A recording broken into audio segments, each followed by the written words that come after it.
ciidamada Itoobiya ee ku sugan gudaha Soomaaliya ayaa maanta dhaqaaqyo hor leh ka bilaabay gudaha dalka kuwaasi oo si aad looga dareemay gobolada ay ka howlgalaan ee koonfurta iyo bartamaha Soomaaliya.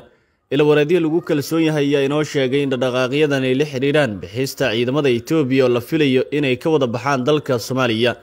boqolaal ka tirsan ciidamada Itoobiya oo wata gaadiidka gaashaaman ayaa hadda bilaabay inay faarujiyaan saldhigyada ku yaala gobolada ay ka howlgalaan sida gobolada Hiiraan, Gado, Bay iyo Boqol. ciidamadan oo qayb ka ah howlgalada ADMIS ayaa hadda hormuud u noqonaya dhimista ciidamada shisheeye ee dhamaadka sanadkan ka baxaya dhammaan saldhigyada gudaha Soomaaliya. bixitaanka ciidamadan waxaa sidoo kale soo dadejinaysa xiisada Soomaaliya kala dhaxaysa Itoobiya ee ka dhalatay heshiiskii badda ee ra'iisul wasaaraha Itoobiya Abiy Ahmed uu la galay dhigiisa maamulka Somaliland.